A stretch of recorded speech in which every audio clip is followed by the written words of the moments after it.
Merci, merci Roxane, merci pour l'introduction, merci tout le monde, même ceux qui sont en ligne. Donc, je vais vous présenter aujourd'hui un peu la vision méthodologique de mon programme de recherche intitulé Analyse économique du programme de prévention des infections nosocomiales, en abrégé en EPCI. Alors, bon, la présentation va être sous un format normal, donc je vais vous présenter un peu le contexte, donc tout ce qui concerne la problématique, pourquoi ce projet-là. Ensuite, les objectifs, le cas théorique, les questions de recherche et les projets qui découlent d'un programme, parce que j'aimerais insister que c'est un programme de recherche sur lequel il y aura plusieurs projets que je vais présenter. Certains projets, les résultats, on est en train de développer, et il y a déjà certains résultats, d'autres, c'est à venir. Les retombées, et bien sûr, je ne saurais terminer sans remercier ceux qui contribuent de près ou de loin pour que ça puisse se faire. Alors, la première chose que j'aimerais dire, c'est de situer le contexte. On sait que le contexte général, c'est le contexte de pression que les systèmes de santé dans le monde, bien beaucoup plus les pays occidentaux subissent. Des pressions culturelles, des pressions beaucoup plus en termes de reliées au changement démographique. Il y a des changements épidémiologiques aussi dans la chronicité des maladies. Et de plus en plus, avec les avancées technologiques, on constate également qu'il y a une complexité même dans l'administration des soins. Et de plus en plus, il y a des exigences aussi qui vont avec la qualité et la sécurité des soins en termes aux patients. Un élément important à noter, c'est qu'il y a une accélération des dépenses de santé et ces dépenses de santé sont tellement élevées que ça explose les budgets des pays. Et ces dépenses de santé sont même supérieures, la vitesse d'accélération est supérieure à la vitesse même de la richesse du pays. Donc, alors, dans ce contexte de mouvance et de changement, de pression, comme on dit, on s'interroge toujours sur, on aimerait, tout le monde, tous les administrateurs, tous les professionnels de santé, tous les scientifiques, tous les chercheurs, développer des stratégies pour améliorer la qualité et la sécurité, la sécurité des soins. Et on sait que dans les établissements de santé, tout ce qui concerne la sécurité et la prévention des infections nosocomiales est un élément majeur dans l'analyse et la compréhension même de la problématique de la sécurité des soins. Donc les infections nosocomiales qui nous intéressent ici, c'est des infections qui sont acquises à l'hôpital et c'est des infections qui sont généralement des accidents qu'on peut dire évitables. C'est-à-dire, personne n'aimerait entrer dans un hôpital et ressortir malade, avec une problématique qui peut créer un allongement de séjour, qui peut même conduire à un décès et qui va engendrer vraiment une pression encore sur le système en termes d'accroissement des ressources humaines, des ressources matérielles, des ressources financières. Donc, la problématique des infections nosocomiales, c'est au cœur vraiment de la problématique de la sécurité des soins des établissements de santé. Et c'est la raison pour laquelle les pays sont vraiment intéressés à développer des stratégies là-dessus. Pour revenir un peu sur certains chiffres, si on se fie aux données de l'Agence de la santé publique du Canada, on sait que chaque année, il y a à peu près plus de 200 000 personnes qui sont patients, donc personnes qui arrivent à l'hôpital, qui ressortent avec une maladie, donc qui sont infectées. Et parmi eux, il y a à peu près 8 000 décès. Donc c'est une situation qui est assez problématique. Et le Canada, comme dans d'autres pays dans le monde, on constate que cette problématique en termes des infections nosocomiales nécessite vraiment à s'y pencher. Alors, pour donner quelques chiffres très rapidement, depuis près de 20 ans, si on parle par exemple des diarrhées à Clostridium difficiles, qu'on appelle souvent des C difficiles, pour certains qui connaissent bien, on voit qu'il y a une augmentation de la mortalité qui a à peu près triplé pendant 20 ans à cause des problèmes reliés aux infections, à cette infection-là. On voit aussi également que pour certaines bactéries, parce que ces infections, on les prend en charge avec des antibiotiques et ces antibiotiques mutent aussi et résistent par rapport les bactéries résistent par rapport aux antibiotiques. Et il y a une augmentation aussi des bactéries qu'on appelle des bactéries multirésistantes qui créent vraiment un problème à l'hôpital. Donc de plus en plus, il faudra développer des stratégies pour pouvoir penser comment prévenir ces infections-là.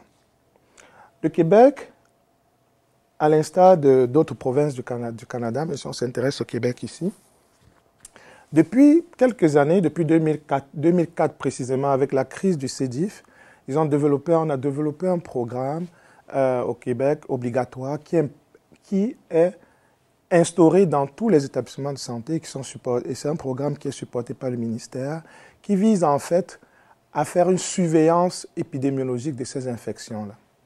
Alors, qui dit surveillance épidémiologique veut dire on va colliger les données de façon systématique sur les patients et on va faire des dépistages systématiques aussi. Donc, ça commence à engendrer un certain nombre de ressources. Alors, le programme est assez vaste. Il va même au niveau de l'élaboration des politiques, de l'éducation, de la formation. C'est pour ça que vous allez voir dans les établissements de santé, à un moment donné, on a instauré, tout le monde doit se laver les mains. Si vous allez par exemple à l'hôpital Maisonneuve-Rosemont, à l'entrée, tout le monde doit se laver les mains. Donc, ça fait partie du programme de prévention et contrôle des infections nosocomiales. Et de plus en plus, on constate qu'avec les taux d'infection qui augmentent, malgré que il y a des publicités qui existent toujours, on essaye de voir comment est-ce qu'on peut renforcer ce programme-là. Alors, dans la cible, ce qui est intéressant, c'est que le programme a été mis en place, les premiers balbutiements, c'était en 2014, après une certaine crise. Mais ce programme n'a jamais été évalué. Et ce qui est intéressant, c'est que dans la cible de 22 du plan d'action ministériel 2015-2020, qui est un nouveau plan d'action qui intègre encore cet élément, le ministère souhaite évaluer, dans son plan d'action, ils ont mis en place une action d'évaluation clinique, de l'impact clinique et des retombées économiques du programme de prévention des infections. La question, c'est quoi? On veut savoir combien coûte ce programme, quels sont les effets reliés à ce programme et quel est le retour sur investissement si on investit dans ce programme-là. Comment est-ce qu'on peut améliorer ou bien modifier des stratégies?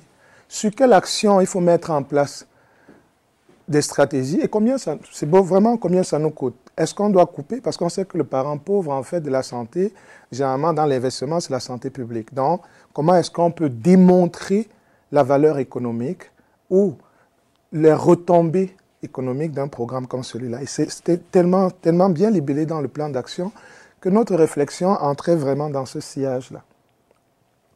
Alors, le programme qu'on a appelé ANIPCI, je vais vous expliquer pourquoi il y a un petit truc comme une page web. ANIPCI, Analyse économique du programme de prévention des infections nosocomiales. C'est un programme d'envergure au Québec qui va viser à analyser l'efficience de cette intervention et ça s'inscrit vraiment dans la cible que le ministère. Donc, on a donc réfléchi à travers cette programmation, voir comment est-ce qu'on peut évaluer. Comme j'ai dit, l'efficience. L'efficience, c'est vraiment le coût du programme l'efficacité du programme par rapport aux ressources qui sont investies.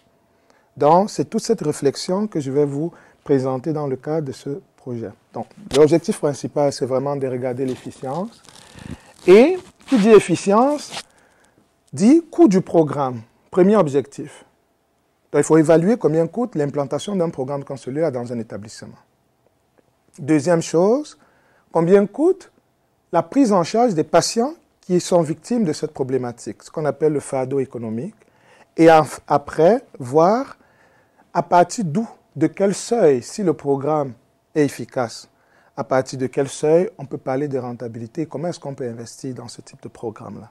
Donc ça, c'est les trois objectifs les trois gros objectifs, en fait, sur lesquels la réflexion est faite. Donc l'hypothèse, en fait, qui appuie toute cette programmation, c'est de dire, si on investit dans un programme en suivant les lignes directrices qui sont définies clairement, on s'attend à ce que le programme soit efficace et en bout de ligne soit rentable. Et on s'attend aussi à avoir un retour sur investissement en termes financiers. Donc nous, on va essayer non seulement de regarder combien le programme coûte, mais aussi quel est le retour en termes d'argent qu'on peut avoir si on investit dans ce programme. Et ça va être... Ce qui est intéressant, c'est de penser prévention. C'est-à-dire comment investir dans les actions de prévention pour avoir en bout de ligne très peu du curatif qui nous coûte excessivement cher de façon théorique en général. Alors, cette diapo, je voulais plus vous présenter, elle est un peu petite sûrement, mais c'était plus pour vous présenter le cadre d'intervention sur lequel on s'appuie pour pouvoir penser le programme et la réflexion de l'évaluation de l'efficience du programme de PCI. Alors, Une intervention de prévention et contrôle des infections, c'est généralement, le nom est très gros, mais derrière ça, il y a des actions, il y a un ensemble de pratiques exemplaires qu'on souhaite avoir. Par exemple, l'hygiène des mains. L'hygiène et salubrité. Dans l'hygiène des mains, on va essayer de voir quelle est l'efficience, combien ça nous coûte laver les mains et quelles sont les retombées si on se lave bien les mains. L'hygiène et salubrité, les dépistages systématiques, mais aussi tout ce qu'on appelle des pratiques de précaution additionnelles qui concernent vraiment les programmes de prévention. Parce que lorsqu'un patient est porteur ou bien infecté, quand il arrive à l'hôpital, il y a toute une action qui est mise en place par rapport à ce patient. Donc parfois, il est isolé, il est dans une salle d'isolement, bon, pas isolé, mais il est dans une chambre d'isolation, c'est pas dit isolé, dans une chambre d'isolation par rapport aux autres patients. Et il y a toute une batterie de tests, de médicaments, de produits qui sont administrés à ce patient pour éviter que le patient puisse infecter les autres. Donc, on appelle ça des pratiques de précaution additionnelles. Donc, évaluer le programme de prévention et contrôle des infections, l'efficience revient effectivement à regarder l'efficience de chacune des pratiques de précaution additionnelles, des pratiques exemplaires. Donc, toute la réflexion qui va porter, que nous on va faire, c'est de dire combien va nous coûter chacune des pratiques et en bout de ligne l'ensemble. Et dans le but de réduire la survenue de certaines infections. Alors, quand on parle d'analyse économique, j'ai voulu faire tout simplement un rappel, mais je ne vais pas insister là-dessus. L'analyse économique, il y a plusieurs approches qui sont utilisées en analyse économique. Il y a des approches de minimisation de coûts, de coût-efficacité, coût-utilité, coût-bénéfice, ainsi de suite. Mais moi, je vais me limiter un peu à l'aspect qui va nous intéresser, on pourra revenir dans les questions, sur l'aspect coût-bénéfice. Alors, ce qu'on veut faire dans l'aspect coût-bénéfice, c'est vraiment de regarder le retour ou la valeur économique d'un projet. Combien ça nous coûte, cette intervention-là. C'est de comparer l'intervention avant, donc les coûts avant, après, et les bénéfices en termes de retombées financières qui sont liés à la réduction des infections. Et combien ça nous coûte une réduction d'une infection. Dans notre programmation, on va beaucoup plus insister sur ce type d'analyse qu'on appelle l'analyse coût-bénéfice, mais beaucoup plus l'analyse du retour sur investissement. Alors, si on se fie au cas de Fiedler qui définit un peu la gestion de la qualité des soins et de la sécurité des soins dans les hôpitaux, et qui dit si on veut analyser un programme, si on veut estimer le coût d'une gestion d'une intervention, il faut regarder où la courbe ici, le coût de la prévention rejoint le coût de la non-prévention, le coût des problèmes associés. Donc, la programmation de recherche, ce que nous présentons, c'est vraiment être en mesure de chercher ce point de rentabilité-là. À partir de quel moment la prévention va nous apporter plus, ou bien, du moins, va permettre de réduire plus d'infections qui nous coûtent assez cher, qu'on appelle la défaillance du système. Donc, toute la réflexion, c'est vraiment voir, on sait bien que beaucoup vont dire qu'on investit en prévention, ça nous coûte cher, mais à la fin, ça nous revient moins cher. C'est ce qu'on veut démontrer à travers le cas de Fiedler, qui décrit très bien comment gérer une intervention et une qualité de soins, une problématique, une intervention de qualité de sécurité. Donc, évaluer, analyser économiquement, donc faire une analyse économique du programme de prévention revient à s'interroger sur le coût de la gestion et de la prévention de la qualité en regardant le coût du programme, le coût de la défaillance et le point d'intersection qui va exister entre les deux. Vous me voyez venir. Quel va être le coût d'investissement d'un programme à travers les pratiques cliniques exemplaires? Quel va être le coût des infections qu'on va évaluer? Et à partir de quel moment on peut se dire que c'est intéressant d'investir en prévention des infections ou bien dégager des ressources qui peuvent être réinvesties ailleurs dans le système pour prévenir les problèmes de santé. Alors, 4 projets en fait sur lesquels les projets sur lesquels sont bâtis toute cette réflexion, c'est 4 projets. La première, c'est vraiment une démarche plus théorique. On s'est posé la question de savoir, si on regarde la littérature, comment est-ce qu'on peut évaluer l'efficience de ce programme? Ça veut dire quoi? Si j'investis, quel est le retour sur investissement que je peux gagner dans ce programme? Qu'est-ce que les gens ont fait dans la littérature? La deuxième chose, et les autres, c'est vraiment aller plus sur le terrain.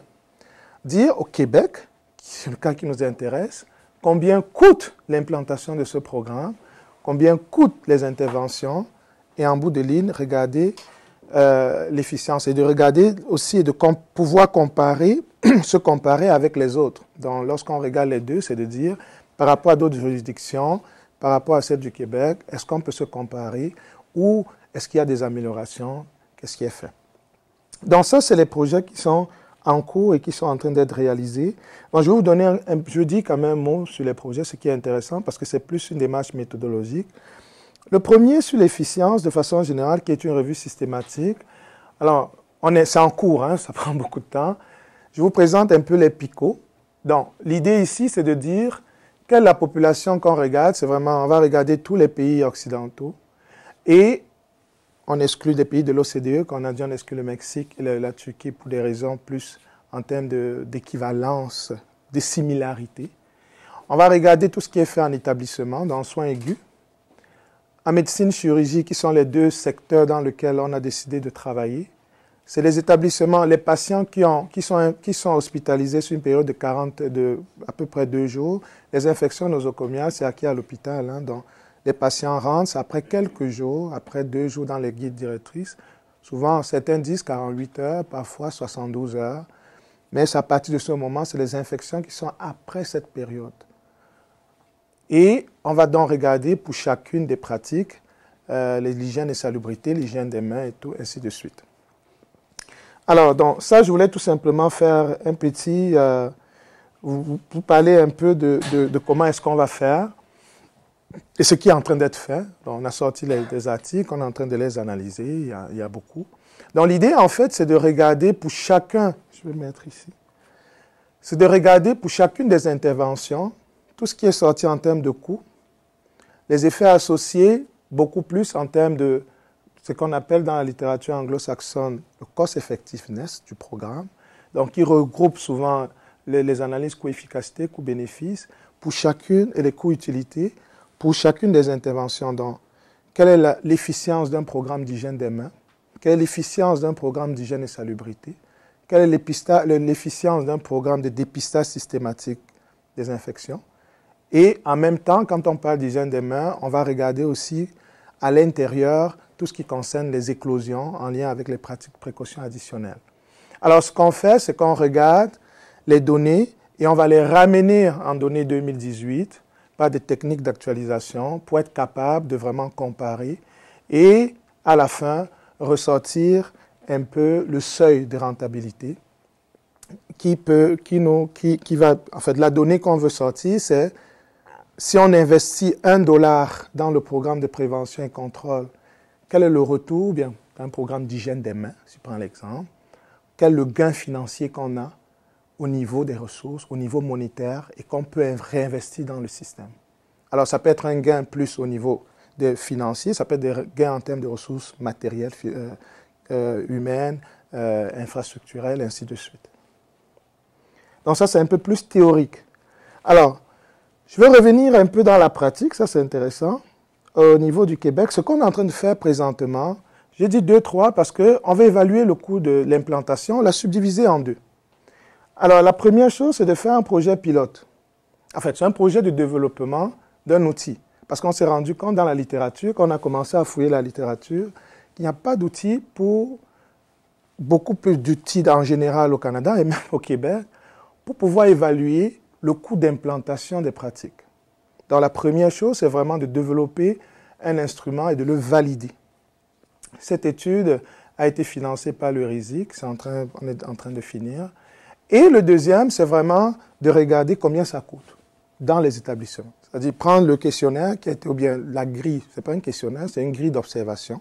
À partir de cette grille d'observation, observer les professionnels sur les pratiques qu'elles font, estimer combien ça coûte, et donc tester la grille et après estimer combien ça coûte. On a eu la grâce aussi d'avoir un financement du ministère sur une période d'1 année pour pouvoir développer cette deuxième partie du projet. Donc, Alors, je vais un peu vous parler de les milieux dans lesquels l'étude est faite présentement. C'est dans deux installations du Québec, dont l'une universitaire et l'une non universitaire. Pourquoi? Parce que la problématique de tout ce qui concerne les infections nosocomiales, la survenue dépend du volume et du type de patient. Donc, si vous regardez les rapports qui sont produits par l'INSPQ en termes d'infections nosocomiales, en général, ils différencient beaucoup les établissements universitaires et non universitaires. Et c'est pour ça que nous, on a choisi de travailler dans un hôpital, plus précisément l'hôpital de Saint-Jérôme, dans le CIS des Laurentides, et l'hôpital de Chicoutimi, dans l'hôpital universitaire de Chicoutimi, dans le CIS du Saguenay, qui sont des régions comparables et qui nous permettent en fait d'avoir un spectre sur l'éventail des coûts et l'éventail de la population. Donc, je vais vous présenter un peu le développement de l'outil et la validation, qui est un élément qui est assez, je peux dire, nouveau, novateur, et parce qu'il n'y a pas d'outil. Donc, on a développé toute une technique pour pouvoir capter tout ce qui concerne les actions de prévention et contre les infections dans les établissements de santé. Alors, on est parti de façon classique. Quoi faire?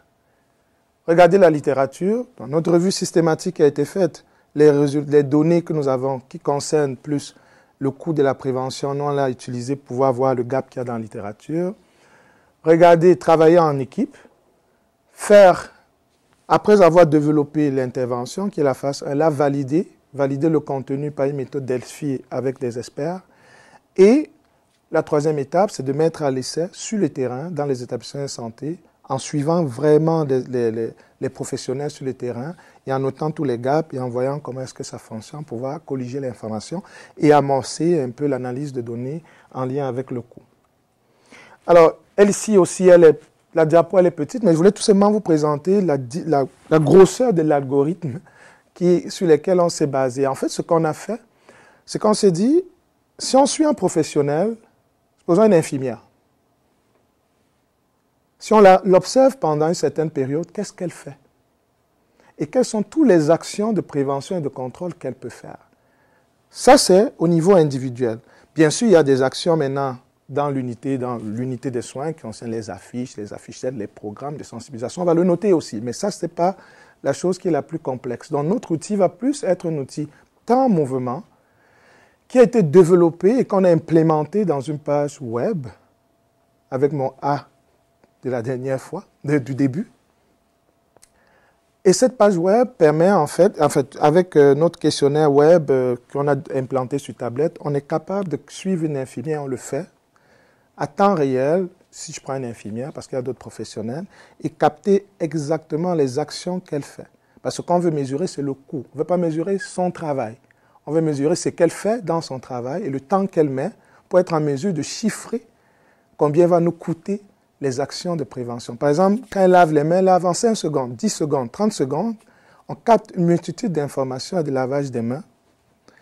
Et avec l'application qu'on a développée, ça nous estime, on estime rapidement le temps et on est capable d'avoir les données à temps réel sur tout ce qui concerne en fonction du taux horaire de l'infirmière, en variant le taux horaire, combien est-ce que ça coûte. L'application aussi va prendre en compte tout ce qui concerne le dépistage. On sait que le dépistage, quand une infirmière fait quand on fait un dépistage pour une infection, les algorithmes de dépistage sont différents. Donc, si c'est un dépistage de C. diff, il y a un algorithme. Si c'est un dépistage de ERV, il y a un algorithme, ainsi de suite.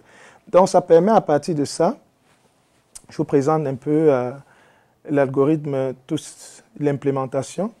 Donc, ça permet, ce qu'on a fait, c'est pour chacune de ces données, de capter le temps qui est mis, les produits qui sont utilisés, les équipements qui sont utilisés en lien. Par exemple, une infirmière qui met une blouse ou bien qui met un masque de protection pour entrer dans une salle d'isolement, c'est une action de PCI. Donc, on capte le temps qu'elle prend pour mettre sa blouse, on note la blouse et le temps qu'elle met aussi pour faire son action. Donc, on est capable de capter.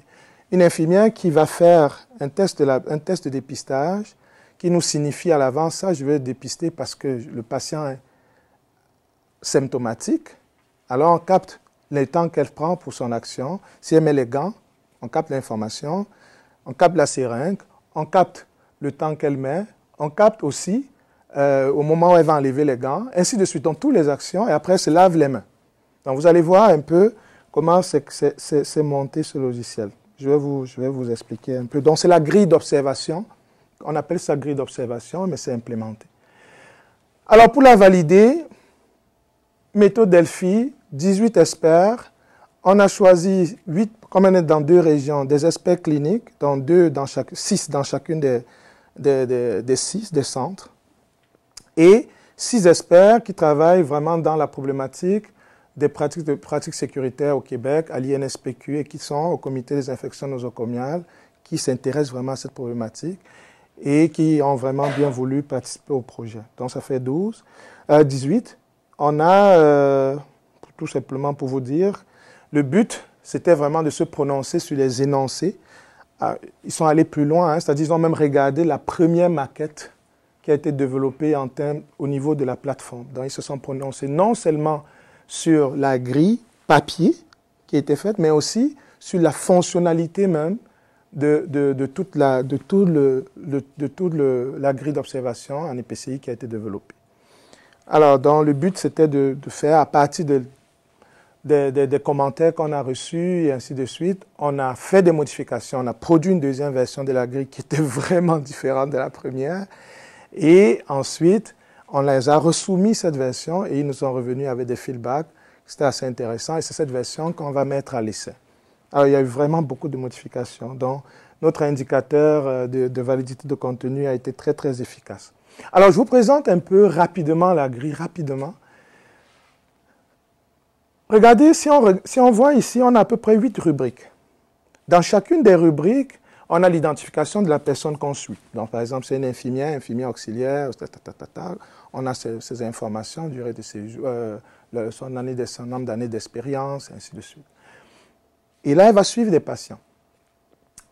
On a l'information sur la zone. Comme je disais, on regarde. Première action, si l'infirmière est à l'extérieur d'une chambre, elle peut être dans le corridor, en train de travailler, elle se lave les mains. Donc, on note déjà l'information, c'est là où elle est.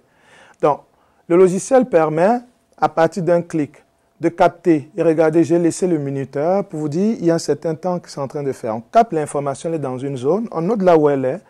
Elle entre dans une chambre, on capte la chambre. Elle vient faire une action d'hygiène et salubrité parce qu'elle s'est lavé les mains. On note l'action d'hygiène et salubrité, ainsi de suite. Donc, on a un menu ici qui nous permet de défiler et plusieurs actions peuvent se faire au même moment. Et en même temps, capter l'information.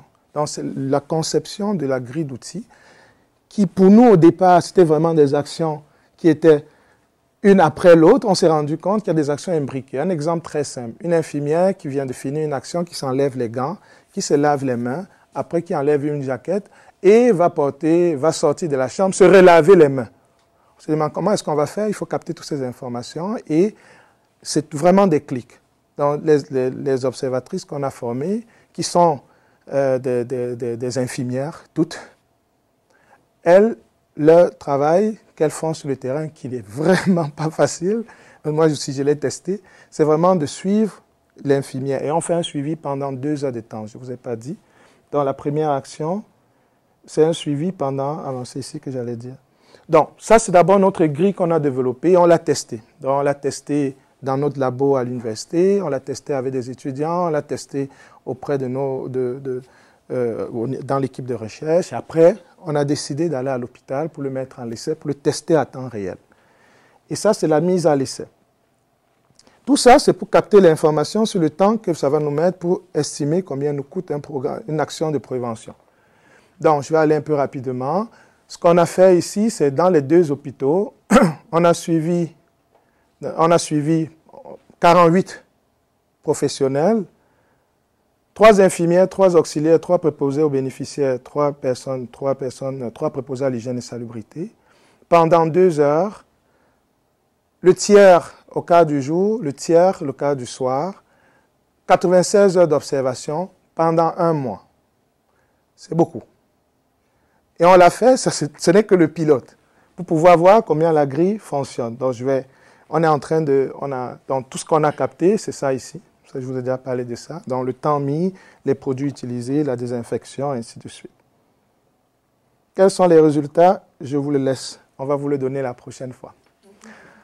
Le dépistage, ce qu'on a fait, on a en plus du dépistage qui est fait, parce que parfois on s'est rendu compte que le dépistage c'est plus vaste. Les infirmières le font, mais l'action de dépistage, c'est un établissement qu'on veut estimer dans une unité de soins, c'est plus large que ça. On a en plus du suivi, on a sorti 20 dossiers par établissement et on a capté aussi combien ça nous coûte tous les tests de dépistage qui sont faits et on l'a associé au calcul. Voilà, donc ça c'était le premier. Le deuxième, ça c'est le projet pilote.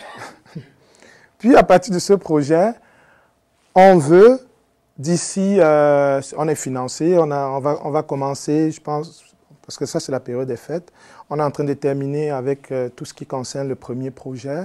Le deuxième, on veut la commencer au mois de janvier, février.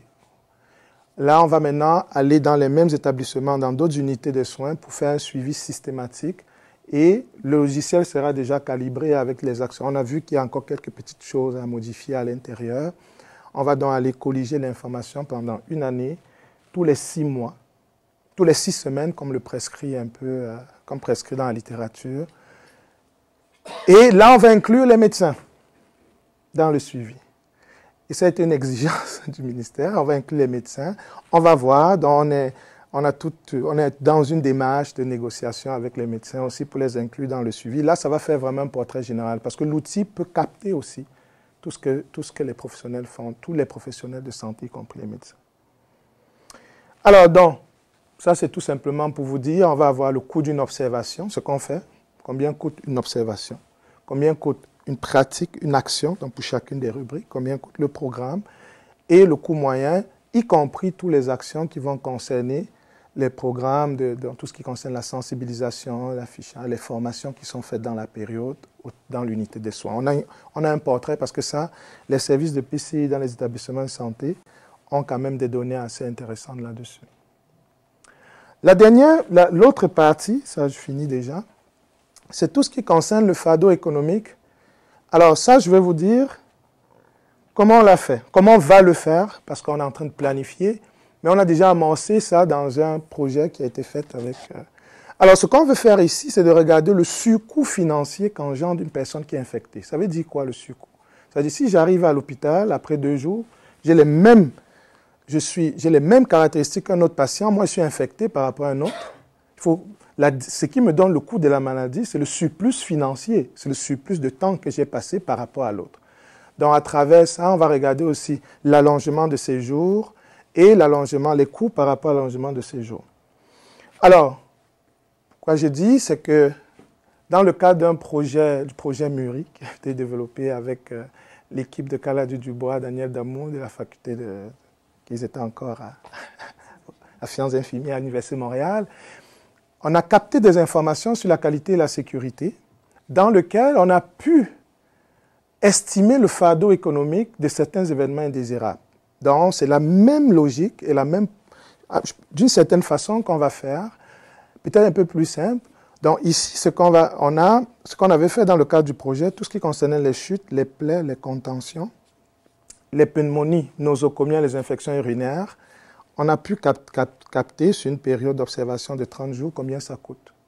Donc, la technique qui avait été faite qui va être appliquée, donc l'étude avait été publiée au journal. Journal of Nursing. Et ce qui va être fait, c'est à peu près pareil. Donc, c'est une étude cas témoins sur des données d'observation 2018-2019, parce que ça doit être la même période que la période où on va capter le coût du programme. Et on va on va capter les données sur les patients qui ont eu une infection avec les patients, dans les patients cas et des patients témoins, qu'on va parier par des méthodes de score de propension en fonction des caractéristiques en termes de sexe, d'âge, des facteurs de risque, ainsi de suite, de la gravité de la maladie quand ils sont arrivés à l'hôpital, pour être en mesure d'avoir des patients types et après estimer le surcoût financier, le temps supplémentaire qu'ils ont mis et combien ça coûte pour le système. Donc, c'est comme ça qu'on va estimer. On va utiliser des données plus de l'analyse de dossier. On va utiliser les données du NERO Donc l'APAG, DAG, qui sont des données qui sont utilisées pour estimer le temps mis à l'hôpital par des patients, avec toutes les limites que ça comporte. Et on va faire des analyses un peu plus avancées pour être capable d'avoir, parce que souvent ça ne suit pas des distributions normales, pour avoir vraiment des intervalles de confiance assez robustes, pour être en mesure d'estimer combien ça coûte. Alors, ceci étant dit, tout ce qu'on veut faire, c'est d'estimer le coût du programme et le coût, on se souvient de ça, pour trouver notre seuil de rentabilité et l'efficience. L'efficience donc va être mesurée par le ratio bénéfice-coût. On a dit ça depuis le début. Le bénéfice, ça va être donc, bénéfice, c'est le gain qu'on a si le programme permet de réduire des infections. Si le programme permet de réduire des coûts reliés à l'infection par rapport au coût de l'infection. Les deux études. Et le but, c'est de dire, pour $1 qu'on va investir en PCI, quels sont les bénéfices qu'on peut avoir. Donc, ça va être plus analytique, la deuxième partie, avec des analyses statistiques, d'analyse de sensibilité, pour être en mesure de simuler combien ça va nous coûter. Alors, pourquoi tout ça? C'est intéressant parce que les décideurs auront en main une réponse à ce qu'ils veulent. De deux, ils seront en mesure d'avoir le coût de la prévention, le coût des infections, pour améliorer exactement la prise de décision en matière d'investissement en PCI. Ça va permettre aussi d'orienter les actions du ministère qui peuvent permettre d'investir dans certains endroits. On a commencé à voir, hein, c'est pas évident, d'investir dans le bon endroit au bon moment, beaucoup plus en termes de ressources humaines, de ressources matérielles aussi. Par exemple, est-ce qu'il y a une façon d'ajuster pour des patients qui sont en précaution additionnelle? Est-ce que les ratios? On va réfléchir là-dessus. Puis, regardez un peu le ratio infirmière. Est-ce que le temps, ce qu'on demande, parce qu'il ne faut pas oublier qu'on demande aux infirmières un certain temps qu'elles doivent mettre pour pouvoir faire des actions de PCI. Est-ce que c'est possible en fonction du nombre de patients qu'elles ont? Parce qu'on s'est rendu compte que ça va extrêmement vite. Quand on a commencé, en 5 secondes, elle avait fini, alors qu'en principe, on demande 20 secondes. Est-ce qu'elle le fait? Combien ça va nous coûter 20 secondes? Est-ce que c'est réaliste? Est-ce qu'il faudra mettre plus de ressources? Est-ce qu'il faudra mettre plus d'actions? Surtout qu'il y a un gain là-dedans. Le matériel aussi.